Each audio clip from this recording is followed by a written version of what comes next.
Falando agora um pouquinho sobre os abscessos piogênicos do sistema nervoso central. Então, qual que é o conceito de um abscesso? Pessoal, o abscesso ele nada mais é do que uma coleção organizada de material purulento. E essa coleção ela vai ser envolvida por uma cápsula. Então, a gente vai ver uma coleção bem delimitada por uma cápsula. Mas ela não aparece assim de repente. Essa cápsula não se forma da noite para o dia.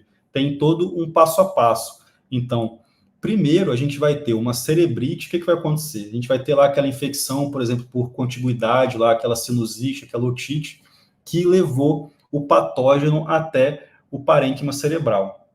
E aí, uma vez que o patógeno está ali no parênquima, ele vai levar a um processo inflamatório. Consequentemente, a gente vai ter uma reação inflamatória desse parênquima, que é a cerebrite. Com o tempo, pessoal, vai começar a formar algumas pequenas coleções desorganizadas, mal delimitadas, que são os flegmões. O conceito de flegmão é esse, é uma coleção ali mal delimitada, a gente não consegue delinear bem os seus limites, as suas dimensões. Isso é o flegmão. Por fim, com o passar do tempo, esse flegmão ele vai aumentar, ele vai começar a se juntar com outras pequenas coleções e vai começar a formar um halo, uma cápsula fibrótica. E aí sim a gente tem o abscesso. Então, colocando aqui num esqueminha para vocês, a gente tem nessa imagem aqui um início da formação de uma cerebrite, um flegmão. Reparem, essas áreas aqui mais vermelhinhas seria a cerebrite. E essas áreas aqui verdinhas, ó, são as coleções começando a se formar, começando a se organizar. Então, aqui é uma transição de cerebrite para flegmão. E aí, com o passar do tempo, essas coleções vão se organizando e vão formando uma cápsula, que é uma cápsula fibrótica, que vai delimitar esse conteúdo purulento. E aqui a gente tem o abscesso propriamente dito. E aqui mostrando na peça anatômica, essas imagens eu peguei do livro da Osborne, que é excelente, ele traz algumas imagens de peças anatômicas, lâminas de histologia também. Eu recomendo que vocês tenham esse livro, leiam, porque ele é muito bom para residentes, para quem está começando a entender, ok? Então, nessa imagem a gente tem a diferença aqui de um flegmão para um abscesso. A gente vê que tem essas áreas aqui mal delimitadas, a gente não consegue ver bem os limites dessas coleções, tá? E aqui a gente tem já um abscesso encapsulado com um conteúdo purulento no seu interior. E aqui mostrando na imagem, né, como que o abscesso se manifesta na imagem. Então, eu vou mostrar aqui para vocês primeiro uma tomografia corte axial, janela de parênquima. A gente vê, ó, e aqui é sem contraste, tá, pessoal? A gente tem uma lesão com um halo espontaneamente denso e o seu centro necrótico. A gente repara também, ó, que tem umas áreas hipotenuantes margeando essa lesão. Então, isso aqui seria o abscesso, e essas áreas aqui seria o edema vasogênico. Então, os abscessos, eles costumam formar esse processo inflamatório e vai ter muito edema ao redor, tá? Vai ter um extravasamento de líquido nesse parênquima, os vasos vão ficar mais porosos ali, levando esse extravasamento de líquido. Então, delimitando aqui para vocês a cápsula do abscesso e ao redor o edema vasogênico. E aí, quando a gente fazia o contraste, olha que interessante, a gente viu que essa cápsula ela realçou, então a gente tem esse realce periférico bem delimitado aqui, esse realce anelar, e se a gente reparar também, tem uma pequena coleção adjacente. O que é isso? Esses são os clássicos abscessos satélites ou abscessos filhos, que também são conhecidos dessa forma. Isso é uma característica muito típica. Os abscessos, geralmente, eles não vêm sozinhos, eles podem aparecer com outros pequenos abscessos nas suas adjacências, tá? Então, sempre procure por esses abscessos satélites. Isso é um outro indicativo que provavelmente essa lesão se trata de um abscesso. Então, sempre lembrar disso aí. E aí, vamos falar um pouquinho da imagem do abscesso piogênico. Como que ele se manifesta? Então, eu trouxe aqui algumas características típicas dele para a gente discutir. Então, vamos falar um pouquinho desse halo hipointenso. Como que é? Então, aqui eu estou numa ressonância magnética, numa sequência T2. Então, para quem ainda não está familiarizado com ressonância, o T2 é uma sequência sensível a líquido. Então, tudo que é líquido vai brilhar. Tanto líquido quanto gordura. Reparem aqui, ó, essa região aqui com alto sinal seria o plano subcutâneo da calota craniana, que tem gordura e vai ter um alto sinal. Tá? E o líquido também vai ter sinal semelhante. Reparem, pessoal, que a gente tem aqui uma lesão nodular e essa cápsula, um sinal um pouco mais baixo, né? E adjacente à lesão, a gente vê essa intensa área com alto sinal aqui, subcortical. Isso aqui é o edema vasogênico. Então, o abscesso está muito relacionado a edemas, tá? E sempre olhar essa cápsula aqui, que tem um sinal um pouco mais baixo. Isso é bem clássico do abscesso. E como que é o realce? Então, o realce, ele é muito típico também. Os abscessos, eles costumam ter um realce regular, fino e anelar. Parece que alguém pegou um lápis e desenhou ali, delimitou essa cápsula. Então, é dessa forma que ele vai aparecer. E lembrar sempre que o centro dele vai ser um conteúdo purulento. Então, vão ter muitas células aqui. Por que eu estou falando isso? Porque a gente vai justificar o terceiro achado, que é a restrição à difusão das moléculas de água. E aí, para quem ainda não entende muito de ressonância, o que é essa sequência de difusão? A sequência de difusão, ela detecta estruturas que têm uma alta celularidade. Então, estruturas muito celulares vão restringir a difusão, tá? E por que o abscesso restringe? Porque aqui tem muito conteúdo purulento. O conteúdo purulento, ele é cheio de células. O que vai acontecer? Essas células vão impedir a livre movimentação das moléculas de água, levando a uma restrição à difusão. E aí, como que a gente caracteriza a restrição à difusão na imagem? A gente vai usar duas sequências, que é o DWI, ou B1000, que seria essa sequência aqui, e o mapa ADC. Então, no DWI tem que ter um alto sinal, e no ADC, um baixo sinal. Isso eu configuro uma restrição verdadeira de difusão. Então, no abscesso piogênico, pessoal, a gente vai ter uma intensa restrição dessa área central, que é a área purulenta, está cheio de pus ali, cheio de célula, está bem inflamado. Então, isso aqui vai restringir a difusão de uma forma homogênea. E aí, os outros dois achados é um pouco mais sobre sequências avançadas, que eu queria pincelar aqui, porque tem pessoas de diferentes níveis, então acho que agrega para quem já tem um nível um pouco mais alto entender como que é a perfusão, como que é a espectroscopia de um abscesso.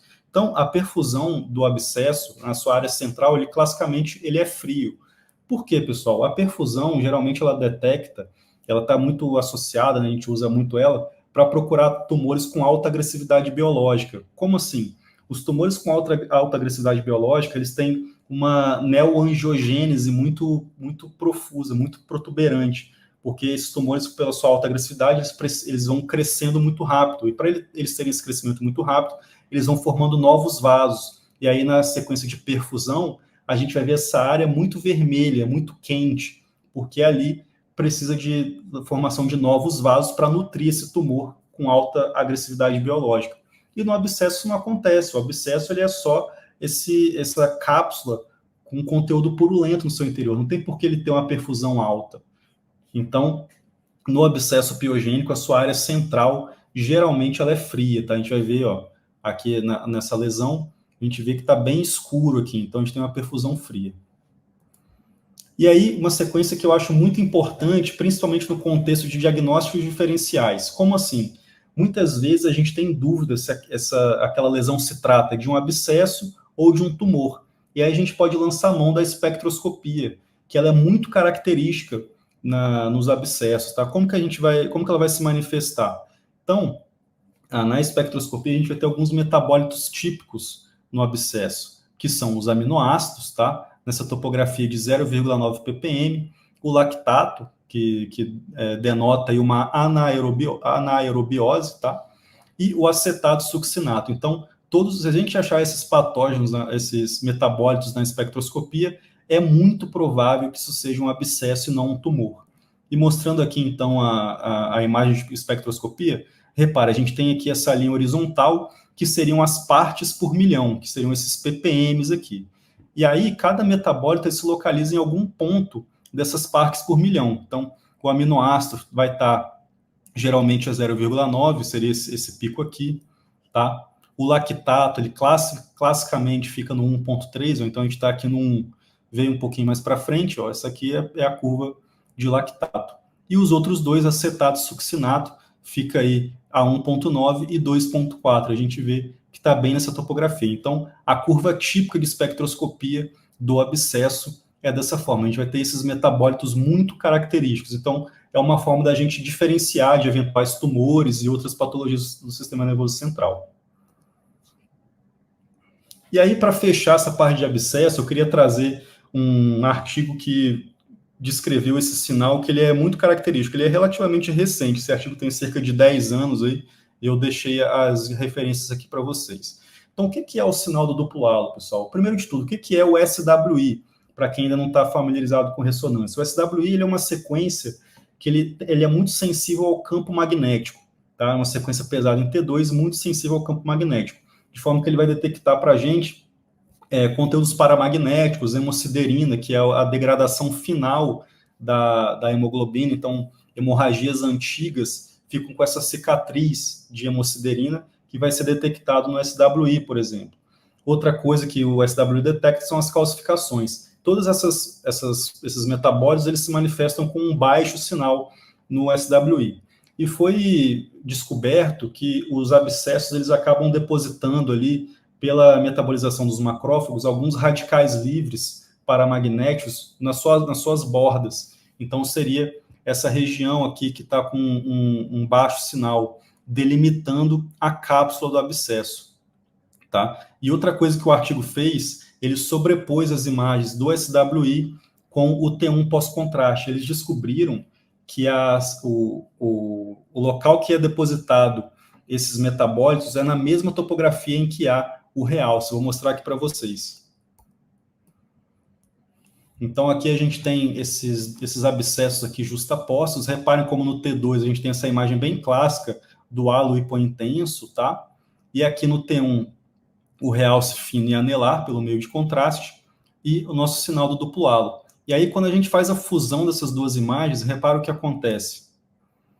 Ó, a área de realce é bem em cima de onde tem o halo de hipossinal. Então, aqui seria a fusão das duas imagens, e essa linha vermelha está mostrando onde realçou e onde tem o halo de hipossinal. Então, isso aqui ajuda muito a gente a fazer alguns diagnósticos diferenciais, porque o sinal do duplo halo, ele é muito específico para abscesso. Então, principalmente no contexto de suspeição de glioblastomas, por exemplo, a gente pode lançar a mão desse sinal do duplo halo para ver se bate ou não, para a gente diferenciar desses tumores.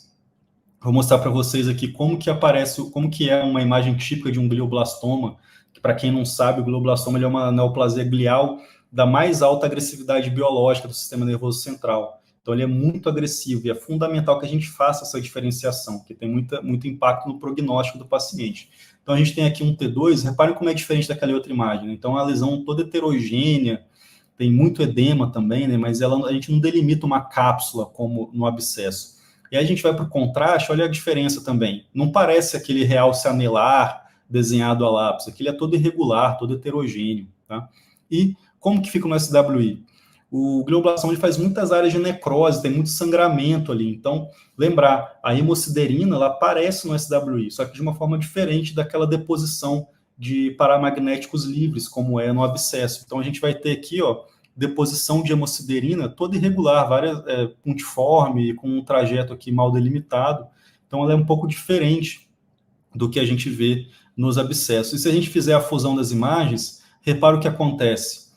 A deposição de hemosiderina, ela é mais interior, tá? Ela não é na mesma topografia em que há o realce pelo meio de contraste. Então, fica aí essa dica também, esse artigo bem interessante, trouxe essas diferenças entre o glioblastoma e o abscesso. E aqui mostrando para vocês, comparando um do lado do outro, vocês gravarem, terem essa imagem bem fixa na cabeça de vocês. Como que é o abscesso, essa cápsula regular que vai ter no realce, um realce fino, anelar, desenhado a lápis, diferente do glioblastoma, que é todo heterogêneo, esse halo de hipossinal bem irregular, pontiforme. Então, são bem diferentes um do outro.